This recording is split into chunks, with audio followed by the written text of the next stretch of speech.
before we actually start class. If you're a daily Bible reader, raise your hand. Mike will count you in a minute.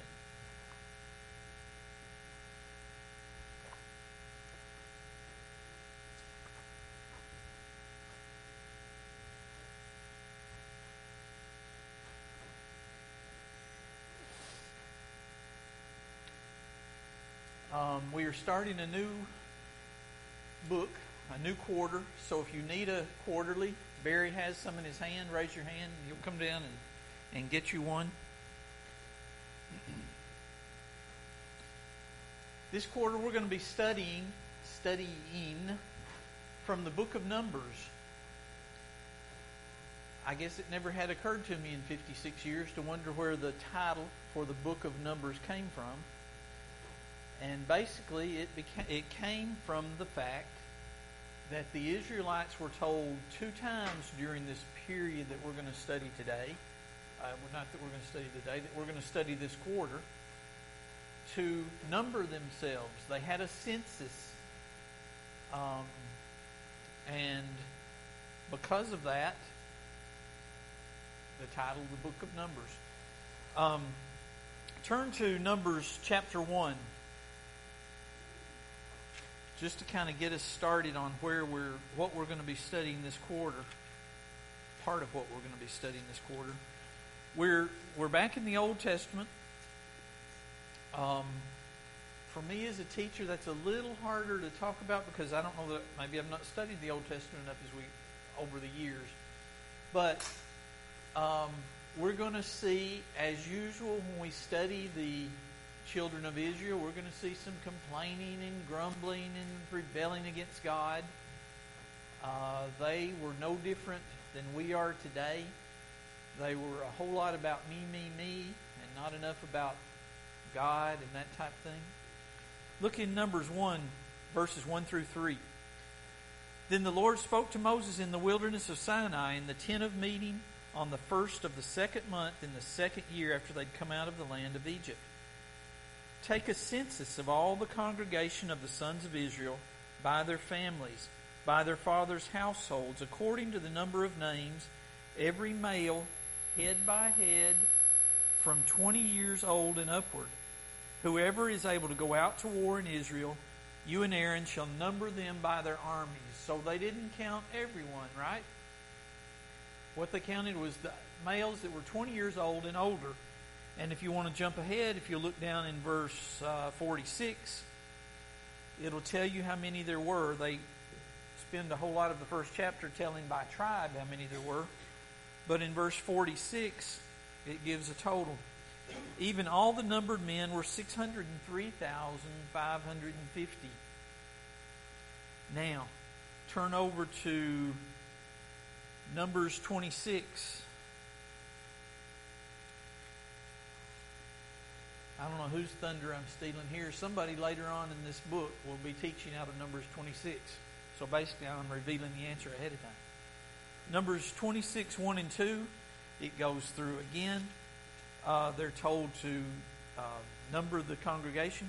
Then it came about after the plague that the Lord spoke to Moses and to Eleazar, the son of Aaron, the priest, saying, Take a census of all the congregation of the sons of Israel from 20 years old and upward, by their father's household, whoever is able to go out to war in Israel.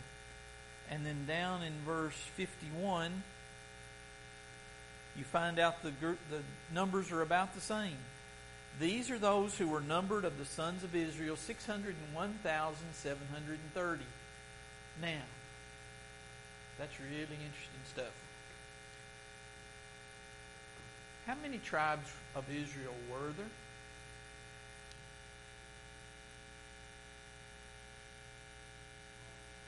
12. We all read about the 12 tribes of Israel because there were 12 sons of Jacob, right? But they didn't count Levi. So how'd they get 12 tribes? What was the trick there? What? Joseph had two children, Ephraim and Manasseh, and they had tribes, basically. So, I started to say maybe there were 13 tribes of Israel, but not really. But as you read through this, going back to chapter 1, it tells, he tells Moses, don't count the tribe of Levi, because they're my people, they're my hands there on earth. So, when they were counting the 603,000, they were counting the 12 normal, maybe that's not a good word, but the regular people. They didn't count the Levites, I guess is the point I'm trying to make. Has nothing to do with the lesson, just throwing that in. All right, let's go on. The Israelites had come to the region around Mount Sinai 3 months after they left Egypt. And I meant to, there's a copy for you teachers who teach behind me. There's a copy in here of their wandering that I meant to make a copy of and hand out. A map that shows they could have made this journey from Egypt to the Promised Land pretty quickly. It's not that far. But as we studied this morning, you see why they weren't allowed to do that. They were waiting for some people to die off, basically. So, they had been at Mount Sinai, or the area around Mount Sinai, for 3 months. You read that in Exodus 19:1. There, God gave the law. He directed the building of the tabernacle. Remember, the tabernacle was nothing but a tent, but it had things in it that it had to have, and different partitions, and the holy place, the most holy place, all of that. Basically setting them up for a look at the future of what the temples would be like. And then the third thing, he set the priests in order. And basically, if you go back and read Leviticus, by the way, it's pretty boring reading, but if you read Leviticus, you'll see a lot of Leviticus is spent laying out how he wants these Levites to serve as priests. Which part of those would do the singing, which part would do the setting up of the special trays and the bowls and the cleaning and all of that.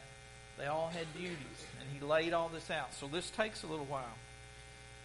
So, we finally get to today's lesson. In your Bibles, if you will, turn to Numbers chapter 10. We're going to see that it's time to go. The children of Israel have been living around the base of this mountain. They've been fed manna. They've been fed quail. Basically, they've had everything given to them at this point. But it's time to break camp and go.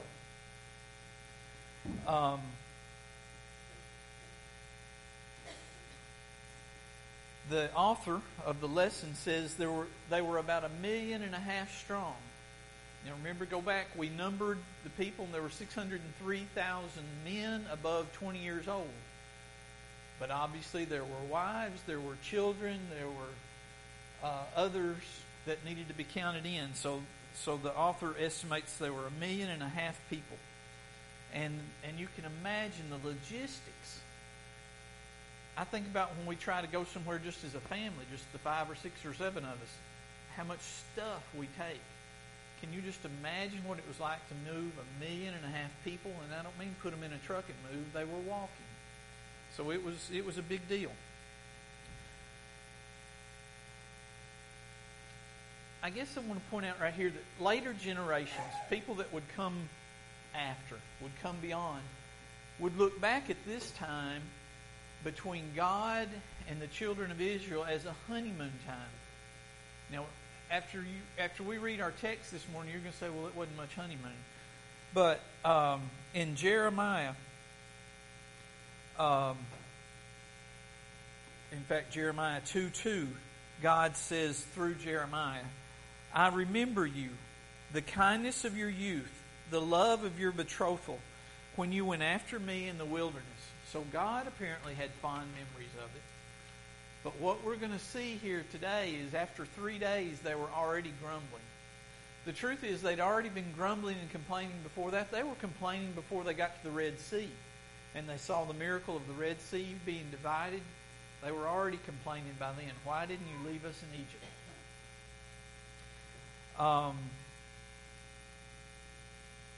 Now, Numbers chapter 10, verse 33. Thus they set out from the mount of the Lord 3 days' journey, with the ark of the covenant of the Lord journeying in front of them for 3 days to seek out a resting place for them. Remember what's happening. God is in the cloud. God is in the fire. It was a flame by night and a cloud by day. The cloud lifts up off the tabernacle. That's their sign that, boys, we're going somewhere. And then they follow this cloud. And that's what's happening. The cloud of the Lord was over them by day when they set out from the camp. Then it came about when the ark set out that Moses said, "Rise up, O Lord, and let your enemies be scattered, and let those who hate you flee before you."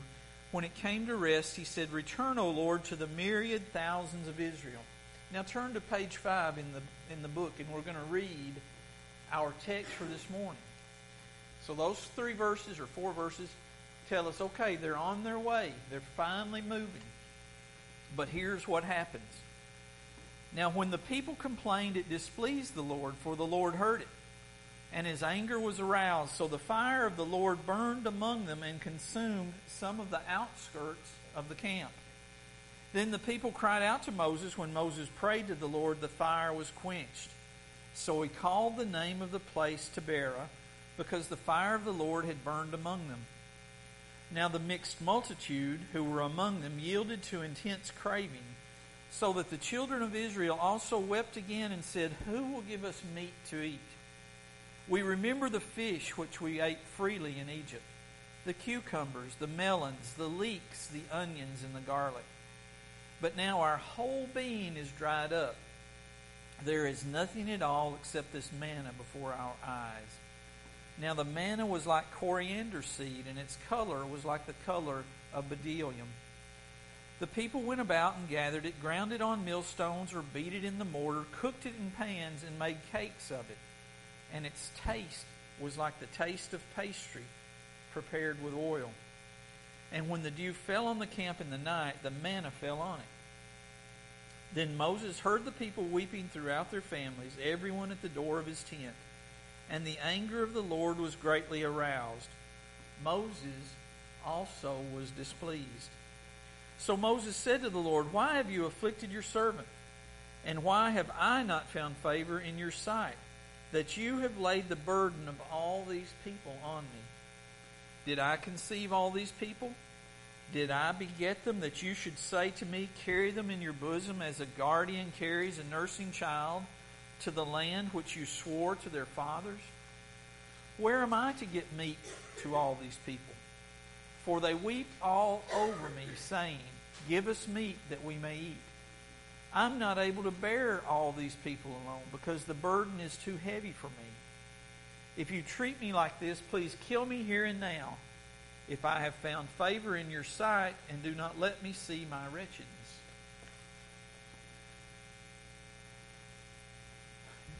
As we go through this quarter, I want you to take a little notice. Numbers says nothing about them being hungry or thirsty.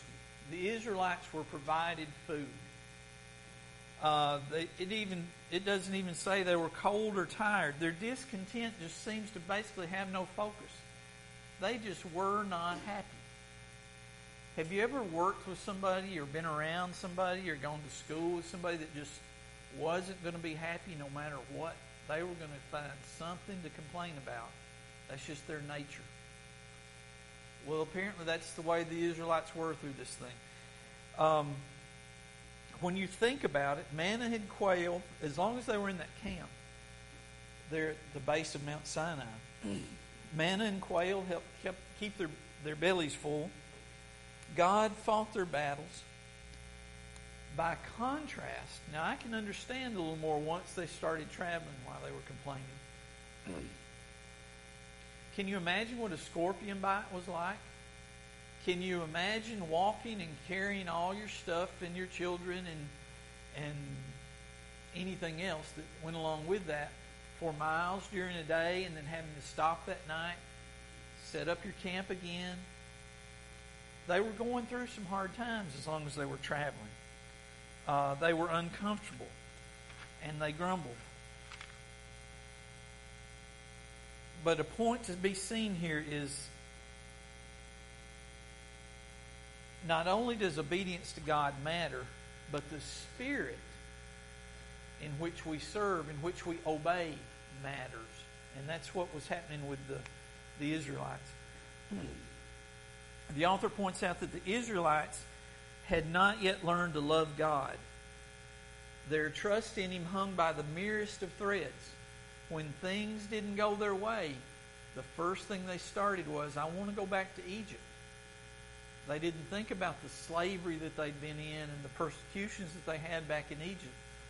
All they could think about was what they'd left behind, the good life. In Mark chapter 4, there's the parable of the sower. And if you'll remember, a sower walks along casting seed, and they fall on different ground. And then later, in verse 16 and 17, and others, Jesus is explaining to His disciples what the parable meant. And one of the examples was the seed that fell on rocky places. It represented the ones who, when they heard the word, immediately received it with joy. But they had no firm root.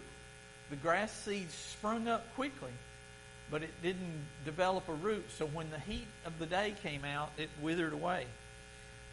Just like a Christian, or in this case the Israelites, they had no firm root.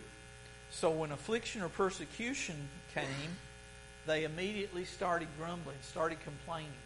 And we as Christians are that way. If we don't study as we go along, if we don't grow roots, if we don't become stronger Christians, then as soon as something bad happens, and let me tell you, if you live life, bad things are going to happen. Tough times are going to come. And if you don't have God to lean back on and know how to do that, then it's going to be harder for you. This was what the Israelites were like. They were undeveloped. They had immature faith, which yielded or led to grumbling obedience. God was angry. The Israelites were angry. And Moses was caught in the middle. Let's go back before we get to Moses. Let's talk about this fire of the Lord it talked about in the first 3 verses. The author points out that the fire of the Lord is likely a metaphor for disease, or it could have been the scorching heat from the desert. Remember, this area around Sinai was desert. But somehow, for some reason, some of the people in the outskirts were killed or taken away. And it was more of a warning from God than anything else. This is what could happen to all of you if you don't straighten up. The answer was the people complained to Moses. Moses intercedes for the people. God hears his plea and He stops the scourge, whatever it is, and they go on, but it's not forgotten. Both the people remembered it and God remembered it. It wasn't like they were forgiven at this point for the way they'd acted.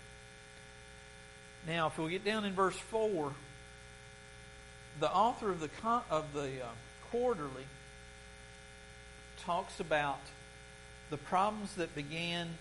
They were started by foreigners. It uses the term mixed multitude. They started talking about all the things they'd left behind in Egypt.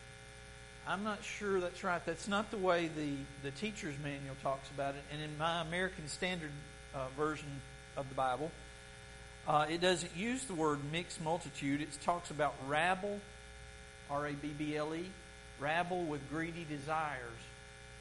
But it doesn't really matter whether it was foreigners that led them astray here or whether it was just troublemakers.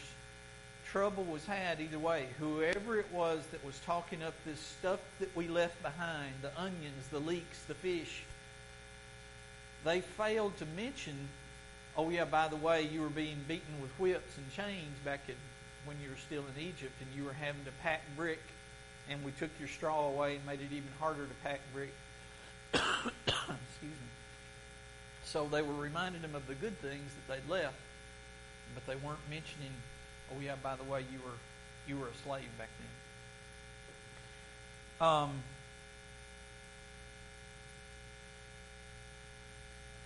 The Israelites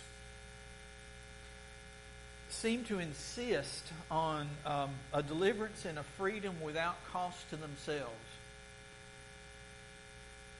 And they insisted that the Almighty not only lead them to Canaan, but lead them in comfort to Canaan. The author refers to it as silver slippers. They didn't want to be out anything. They didn't want to have any trouble. And I'm going to stand way over here away from the Bible, because I want to tell you Johnny's opinion about some of the things I see going on today. The further we get from what's the word, Christopher? Agrarian society. You know, as we've quit raising things at home, we've gotten where we want things to be better for our children, and our children want things to be better for their children. And I'm afraid we've not taught our children to work, to earn things for themselves. We all know people who've had things given to them, and they just don't appreciate them as much as if they had had to work for them. Think about examples in your life of that.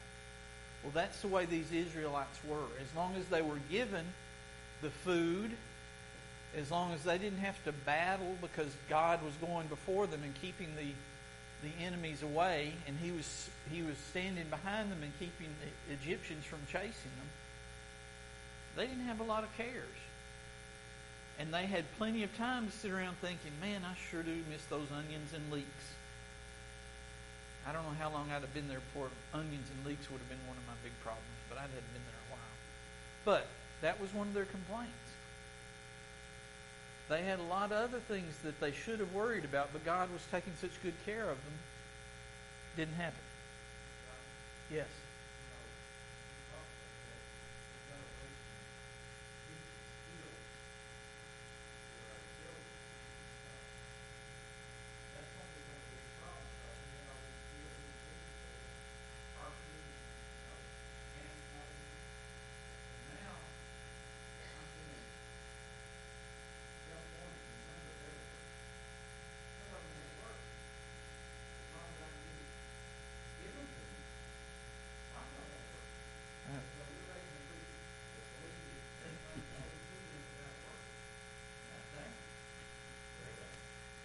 I'm a terrible example of that. One of the worst things that can happen to you is marry a woman. Wait. Both of you wait. One of the worst things you can do is marry a woman whose daddy could do anything.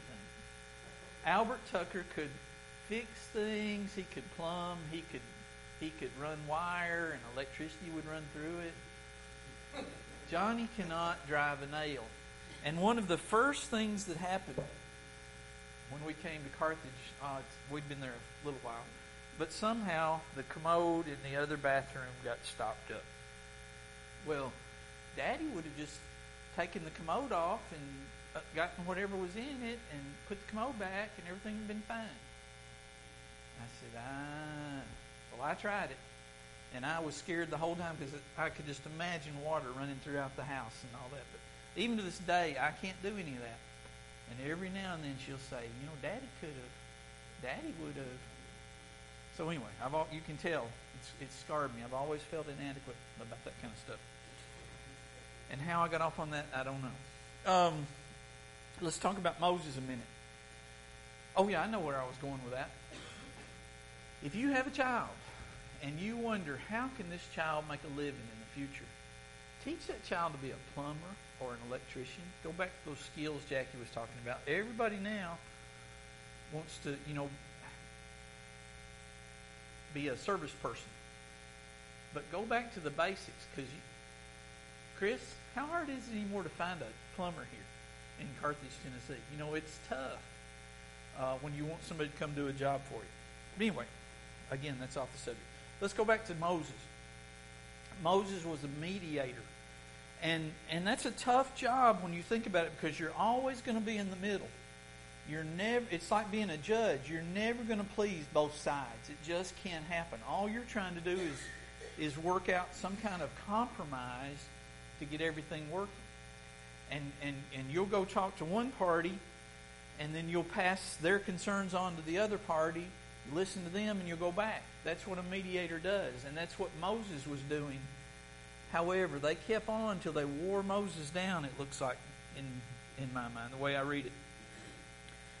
He stood between the grumbling of the people and the indignation of God. Remember that when Moses saw the burning bush, he didn't want that job. God said, "You're going to be our spokesman. You're going to lead these people." And he said, "I don't want to. I can't. I don't talk well. You should take Aaron. Take my brother. He's a good speaker. He can do it." But Moses, this job, God knew Moses was the man for it.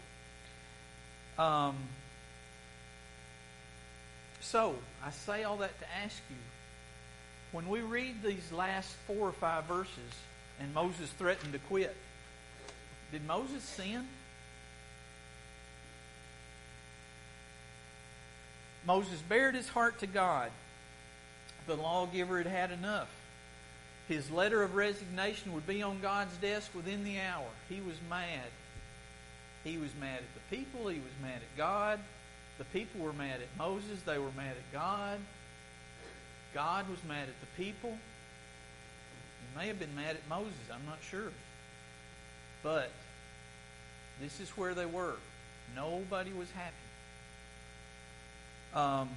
Moses wanted out. As far as Moses could see, God had afflicted him. He had burdened him with all these people. And their complaints and their wanting more. Moses thought he had done God's bidding, and he expected his favor because of it. And his reward had been more responsibility and more burdens. Have you ever felt that way? Have you ever felt, God, I'm living this life as best I can, and still things keep happening. There's not enough money at the end of the month, or my water heater just went out, and the baby's sick and I can't buy medicine. There's not enough time in the day to do this or that. That's life, isn't it? It's not the part we like to talk about, and it's one of those things that when we get through a troubled time, we look back on it and maybe we see some wisdom that we gain from it, but as we're going through it, it's more like us to think, man, I'll never get through this, and what am I going to do? And I'm just going to throw my hands up and quit because God's not helping me. Well, that's the way Moses felt apparently at this time. I want to quit. Next week, I'm going to teach Eric's lesson for me. Next week, Eric's going to talk about how God helped to lessen some of Moses' burden. So that's something to look forward to, that there is a little lessening or a little helping coming on. Moses pointed out that the choosing of Israel was not his doing. God had given him a duty that he'd never asked for. He tried to say, I don't want this. And he concluded with a plea that many have felt. The burden, Moses said, is too heavy for me. And I think we'd all have to think back of times when we've said, I just can't take this anymore, when we threw up our hands. I want to read just a little bit of this conclusion, just because I like the way it was worded. Most of the great men and women of faith in the Bible come to a point where their relationship with God flounders. So it's not just us. We can see example after example in the Bible of this happening. With God on our side, we might expect smooth sailing through life. But that's not the way it is. It's not some magic carpet ride once we accept God into our lives. Instead, godly people find the road to be bumpy at times. Sometimes we complain with cause, and sometimes we're just like the Israelites. We don't have a reason to complain. Think about everything we have here in our country, the freedoms we have. There are people in this world who would swap places with us in a heartbeat. The poorest of us are richer than them. The sickest of us, at least we've got hospitals and doctors and nurses that we can go to, and they would reach out and just beg for some help. Because sin is in the world, we bring turmoil on ourselves. Israel's complaints were without justification. Even a man like Moses had moments when he felt overwhelmed by the circumstances he faced. Think about Moses. Moses got to go up on the mountain, go behind a rock, and see at least the backside of God. He went somewhere that nobody else has ever gone. And still, he got discouraged. So why don't we believe that we'll be discouraged today at times? Maybe we can make ourselves feel a little bit better with that, just knowing that even Moses, when he got to talk to God one-on-one, he got discouraged too. It's hardly a surprise that even godly men and women face times when they lament, the burden is too heavy for me. The story of the Bible is that God would stick beside us as he did with Israel. His steadfast love endures forever. So that's the lesson to be learned out of today's lesson. Maybe the big lesson is that he stayed with Moses. He stayed with the children of Israel through the whole thing, just like he will us, if we'll just keep on keeping on, putting one foot in front of another. Okay, I appreciate your participation. I appreciate you being here.